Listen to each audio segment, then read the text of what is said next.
Tout a débuté il y a 4 mois, lorsque mon époux et moi avons estimé qu'il était grand temps de rajeunir notre cuisine. Nous avons consacré du temps à évaluer diverses entreprises spécialisées en design de cuisine, mais leurs tarifs s'avéraient exorbitants. Cependant, un jour, un voisin a suggéré à mon mari de faire appel à un maçon qu'il recommandait. Suite à une conversation avec ce dernier, mon conjoint l'a embauché pour la rénovation de la cuisine ainsi que pour les travaux de menuiserie des armoires. Philippe, mon mari, a proposé un deal au maçon. Il serait payé double s'il effectuait les travaux seul. Souhaitant éviter une affluence de travailleurs chez nous, mon mari a opté pour une solution rapide et économique, ce que le maçon a accepté.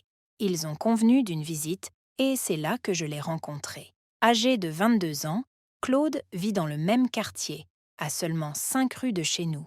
Issu d'une famille modeste, il travaille depuis son adolescence et jouit d'une bonne réputation auprès des voisins pour ses compétences en menuiserie et jardinage. Adulte, il a intégré une entreprise de construction à temps partiel, ce qui l'a encouragé à proposer ses services en maçonnerie. Sa popularité locale et les références positives de nos voisins nous ont convaincus. Claude nous a exposé son plan d'action pour la cuisine, estimant à 3 mois la durée nécessaire pour achever les travaux. Mon mari et moi avons accepté, marquant ainsi le début de cette aventure. Initialement, tout se passait pour le mieux, jusqu'à ce qu'une conversation avec des voisines éveille mes soupçons sur Claude. Mélanie, l'une d'elles, m'a mise en garde contre son charme séducteur, mentionnant des rumeurs selon lesquelles il aurait eu une liaison avec une veuve du quartier. Malgré ces avertissements, j'ai choisi de ne pas en parler à mon mari, préférant ignorer ses ragots. Claude se montrait professionnel, travaillant assidûment du lundi au vendredi.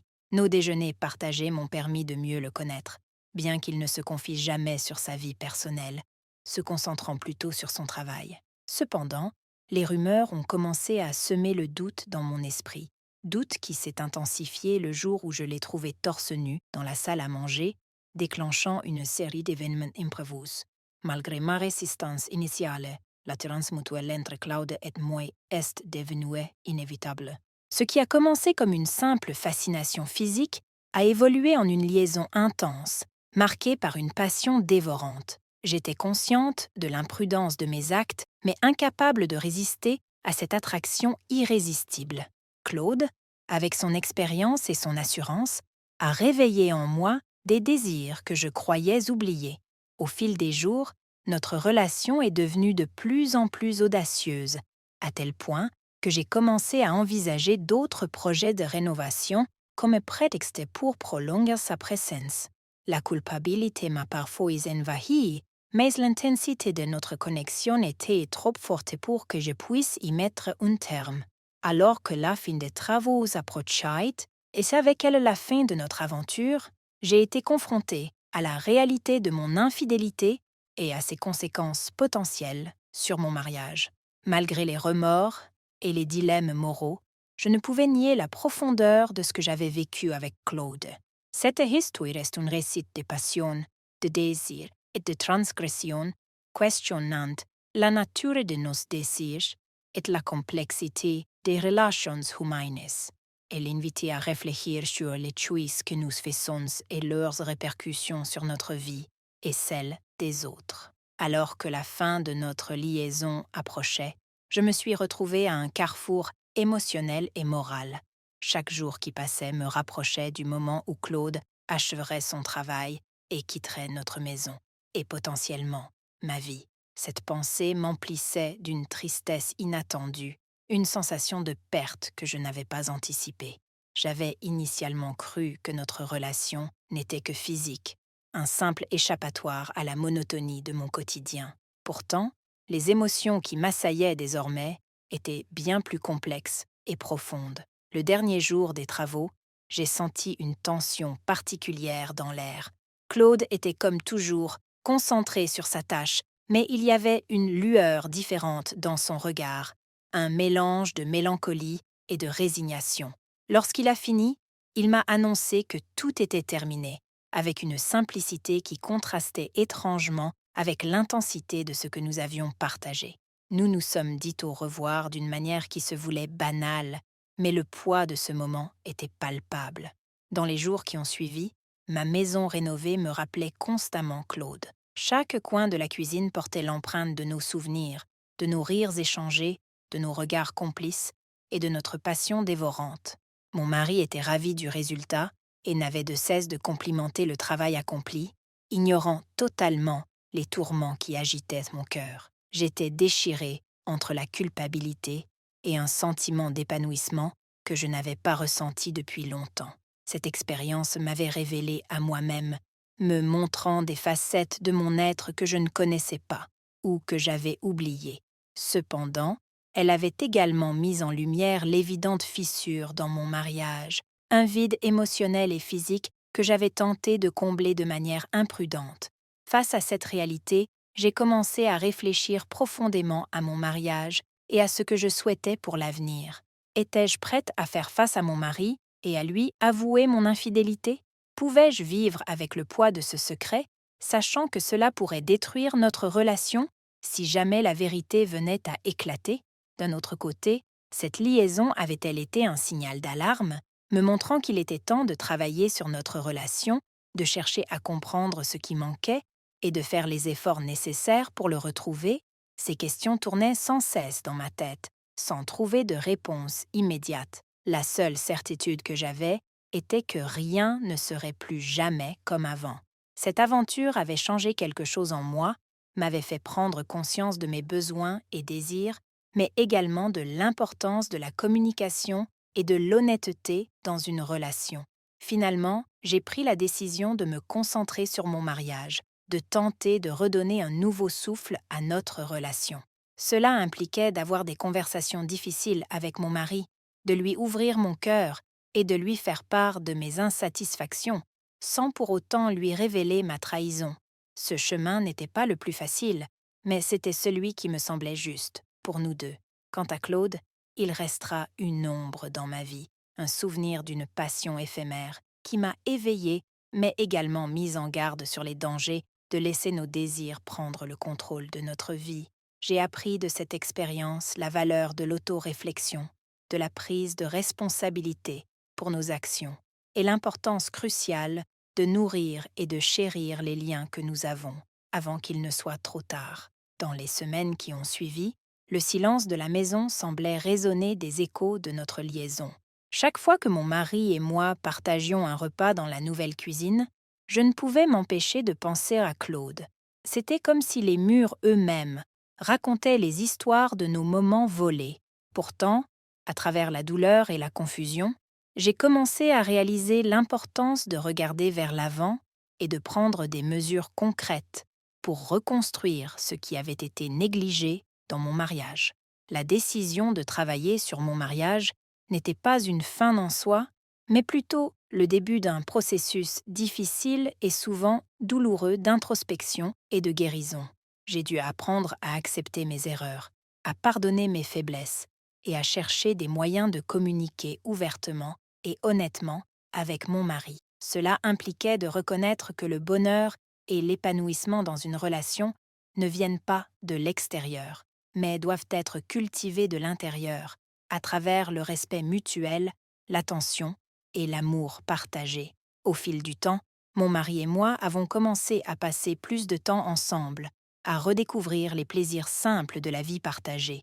Nous avons entrepris des projets communs, partagé des intérêts et des activités, et surtout, nous avons appris à écouter l'autre. Ces efforts ont lentement commencé à porter leurs fruits, apportant une nouvelle profondeur à notre relation qui semblait s'être perdue dans la routine et les responsabilités quotidiennes. Cette période de ma vie m'a enseigné une leçon précieuse sur la nature humaine et la complexité des relations.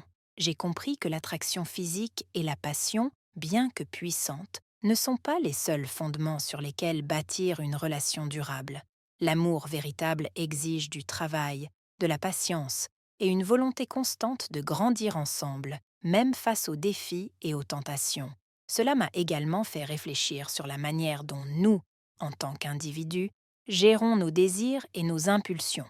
La société dans laquelle nous vivons aujourd'hui valorise souvent la gratification immédiate, au détriment des valeurs plus profondes et durables. Ma propre expérience avec Claude était un reflet de cette réalité, une quête éphémère de satisfaction qui, au final, m'a laissé face à moi-même et aux conséquences de mes choix. Alors que je poursuis mon chemin vers la réconciliation et le renouveau dans mon mariage, je porte en moi les souvenirs de cette période turbulente comme un rappel de ma propre vulnérabilité et de ma force.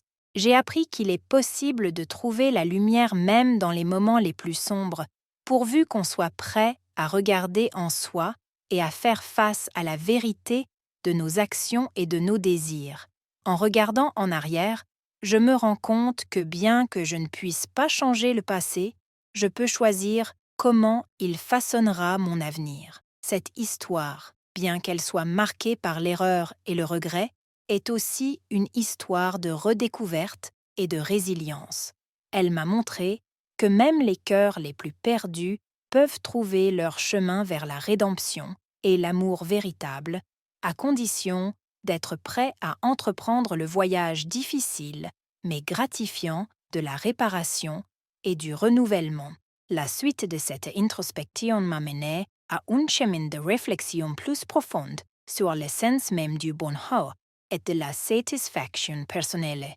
J'ai commencé à reconnaître l'importance de trouver la paix intérieure, non pas en cherchant l'approbation ou la validation extérieure, mais en me connectant sincèrement avec mes propres valeurs et désirs. C'était un processus lent, parfois douloureux, qui exigeait de moi de faire face à mes propres ombres, à mes erreurs, mais aussi à reconnaître et à célébrer mes forces et mes progrès. Dans ce voyage vers la guérison, j'ai redécouvert la passion pour les activités que j'avais laissées de côté, celles qui me rendaient heureuse et me permettaient de m'exprimer pleinement.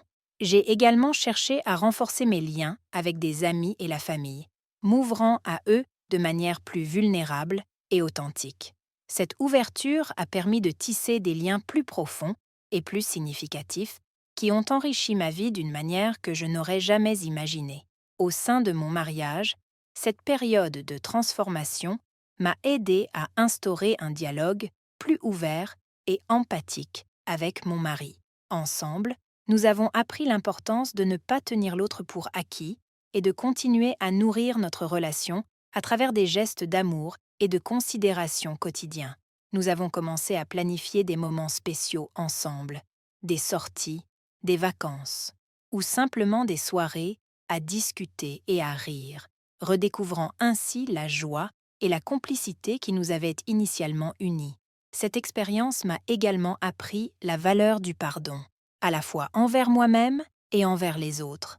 Le pardon ne signifie pas oublier ou excuser les erreurs, mais plutôt choisir de se libérer du poids de la rancune et de la douleur pour avancer avec plus de légèreté et de paix intérieure. J'ai compris que se pardonner à soi-même est souvent le pas le plus difficile, mais aussi le plus libérateur. Finalement, cette période de ma vie, aussi tumultueuse et douloureuse qu'elle ait été, m'a offert une opportunité unique de croissance personnelle. Elle m'a confrontée à la réalité que la vie est imparfaite et imprévisible, mais qu'elle est aussi riche d'enseignements et de beauté. J'ai appris que le bonheur n'est pas une destination à atteindre, mais un voyage fait de petits moments, de choix conscients et d'une quête constante d'authenticité et de connexion véritable avec soi-même et avec les autres. En partageant cette histoire, je ne cherche pas à justifier mes actions, mais plutôt à offrir un témoignage de ma quête personnelle de sens, d'amour et de rédemption. J'espère qu'en révélant mes vulnérabilités, je pourrai encourager d'autres à faire face à leurs propres défis avec courage et espoir. Car, au bout du compte, c'est dans notre capacité à surmonter les épreuves, à apprendre de nos erreurs et à nous tendre la main dans la compassion et l'amour que réside notre véritable force. Mais, à vrai dire, cette histoire n'est qu'une fiction que nous avons tissée ensemble. Un récit explorant les profondeurs de l'émotion humaine, les complexités des relations et la capacité de l'âme à se transformer et à se renouveler. Dans la vraie vie, les histoires peuvent prendre des tournures aussi diverses que les individus qui les vivent. Chaque choix, chaque chemin emprunté est unique et porte en lui ses propres leçons, défis et opportunités de croissance. Il est important de se rappeler que, dans le voyage tumultueux qu'est la vie, nous ne sommes pas seuls. Il existe toujours des ressources, des soutiens, des amis et des professionnels prêts à tendre la main et à accompagner ceux qui traversent des moments difficiles ou qui se retrouvent à la croisée des chemins. La clé est souvent dans le partage, dans la capacité à s'ouvrir et à exprimer ses vulnérabilités, à demander de l'aide quand les poids deviennent trop lourds à porter seul. L'histoire fictive que nous avons développée ensemble illustre la puissance de la résilience humaine, la beauté intrinsèque à la capacité de se relever, de pardonner et de poursuivre sa quête de bonheur et d'épanouissement. Elle nous rappelle que, même dans les moments les plus sombres, il y a toujours une lueur d'espoir, une possibilité de changement et de renouveau. Le chemin vers la guérison et le bonheur est souvent semé d'embûches, de détours inattendus et de leçons parfois douloureuses.